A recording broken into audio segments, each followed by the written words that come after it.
I don't want to be a Boko Haram in South Africa where they will assume that we are planning against them. Just Leader, these voices and these videos that you are sending, you are mostly speaking in Xhosa.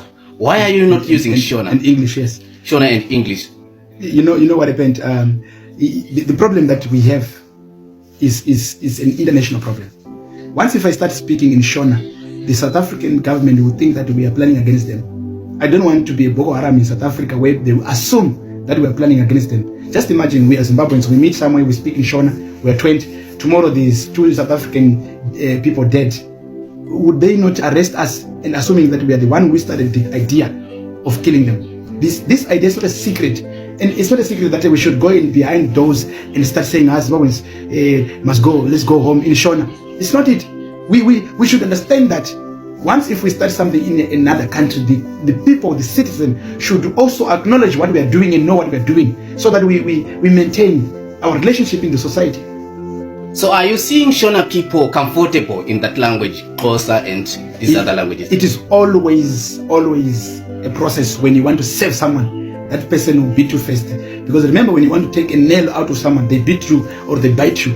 It's like a pregnant woman who is giving birth. These are the birth pains of Zimbabwe. I'm trying to give birth to Zimbabwe. So that woman is giving birth. She's fighting everything. I know how painful it is to give birth to something new. And I'm ready. I've been carrying this pregnant for 9 months. And it's ready now. It's giving birth. No matter they are angry with me, I empathize with them because they're still my babies that I'm going to give birth to. I love them. Don't you think that Zimbabweans or Shona people, they are going to say, this guy has been bored by South Africans to say this? If they don't know me, because I've got more than 15 years speaking the same words, and I'm very close to South Africans than my fellow Zimbabwean brothers, because of the reason that they had problems in understanding me actually, and I usually teach them that if you're a South African, a Zimbabwean man with a South African what we call camp and registered, how about employing 2 South Africans? If you're running a construction company, how about employing? Why is it that you call Zimbabweans from Zimbabwe to come to work in your company? These were issues that they were working me away from. But what bothers me is when they're in problems, difficult problems, where there is threatening them for death, they call me to go and call the South Africans that they're not connected to fight for them. So it seems like they don't want to stand for the truth, and they want to use people for their own benefits. But have you tried to teach Zimbabweans to understand these things that you are understanding? We started this We Love Zimbabwe for some years, nearly 7 years now. I even took my own money to buy t-shirts and give them. And I was to give them tea in my house, drinking, speaking, and then we cook, and then I give them food. We're talking like, guys, let's go and talk about reconciliation, forgiveness of our country. They agree. The funny thing about it, the people that I gave t-shirts, they could not even wear them in the streets. They're even shy to be seen that they're Zimbabweans. And I don't even think they can re-say what I said until I started another group again. But this group that I have today, it has got powerful leaders, people who believe in me, that things can be changed by us, can be transformed by us, can be we can assist ourselves and our government together. So why is it taking long for the people to understand these things that you are talking about? It's an elephant pregnant. Zimbabwe is a giant. Expect not easy to tell Zimbabweans to understand, because Zimbabwe is a giant, it's an elephant. Once Zimbabweans get to understand what I'm saying, you will see rejoice. Thank you. What do you want to ask, Talo? No, I just want to ask you something. Why? Because if you look, it's on Mercy page. How about the other Zimbabweans that are not staying in Mercy? We've got Zimbabweans in Eastern Cape, we've got Zimbabweans everywhere in Western Cape, in Kailicha, in Nyanga, in Kukuletu, in Philippi. And then now, how are you going to reach them so that, guys, let's go in Zimbabwe? One other thing that I want to know, why Zimbabwe don't have this thing of people that are not in Zimbabwe have a right to vote? Like when it comes to you have got 2 things that you have asked it. The first one is you're saying that how am I going to reach to all Zimbabweans? There are 5 stages in growth. The first one is myself. Before I even consult you and him, you as a South African, I should consult myself. Before I tell somebody to wash and clean, I must wash myself. So I am moving into these 5 stages. The first one of myself, I'm done. I am 40 years now, and at this time I've went through different lessons about me. The second one, I gathered my family. The third one is the community Masiphumelele. That's where I am now. Once if I go out of Masiphumelele, now almost my videos now, they're getting now into region. And soon they will be in Zimbabwe. Trust me, growth will come. But I know it's going to be a challenge, a struggle. The second question that you're saying, why Zimbabwe don't have freedom? You know, freedom is not given, it's taken, but not by force. Sometimes you win by begging. Do you know how a man get to win a woman? You really know what you want is sex from this woman, but you go and start buying beer for her. Sometimes you buy drinks. You ask her to wasaki, and then sometimes you ask her you comment, and then you show yourself what is it that you're bringing in your life. You clean yourself. You do this to impress the person that you want to win.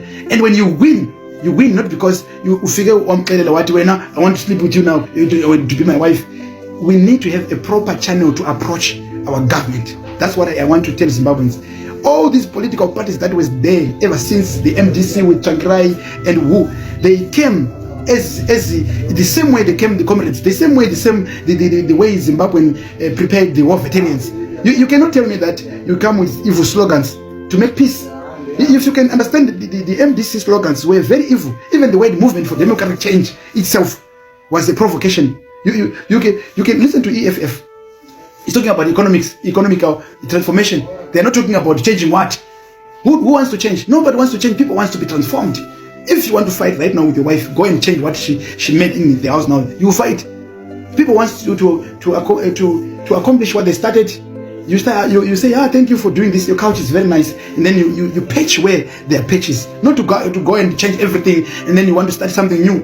And most efforts were fought by people who are already dead. Some they sacrificed their fathers, their mothers, their lives, and then you want to come to remove all those things because of a single pen. Votes. Let's think, guys. I'm not a ZANU-PF member yet, but I would rather be a ZANU-PF member if it would cost me to make a transformation in Zimbabwe for Zimbabwe to be free. Tell us your thoughts about the response of the people. It was negative response from the people. People were blasting you on the social media about the messages that you are sending about people of Zimbabwe to go back to Zimbabwe and rebuild their country. What do you have to say about it? People are blasting you on the social media. I want to encourage Zimbabweans to listen to understand and to pray and ask God if what I'm saying is not true. Zimbabweans are prayers. They must see what I am speaking, where is it coming from. I know they were not expecting to have this kind of transformation from a useless man who they saw running in the streets, who they came here struggling in the streets with. They're expecting this to be spoken by someone who is wealthy, someone who has got money. I can see, you know what, if you want to see how Zimbabweans will support, go on social media and you start talking bad about the president and our country. We can spend the whole day talking and talking bad about our president and our government and ourselves. And go on social media and you talk about the village. All the Shonas will start talking bad. Zimbabweans, we are fighting trauma. It's a disease of hatred. We need help mentally. We need help. Trust me. I think the first thing that I have to do now, I have to approach experts to be part and parcel of this movement so that we will find Zimbabweans and try to help us mental therapy. We have seen a lot of people. Talent Madungwe is saying he has been sent by God to do what he is doing. A lot of people, they are saying we have been sent by God. What is it that you have to differentiate yourself from Talent Madungwe, saying you have been sent by God? What is your task that you have been sent by God to do? Can you explain it? I want to explain that everyone is sent by God because we are human beings created by Him. Everyone, but our destiny differs. And sometimes people, they find these challenges and they end up running away because they can't handle pressure from their own people that they are helping. And some, they are not equipped well. Do you know that you can be appointed but not anointed? So you need to go through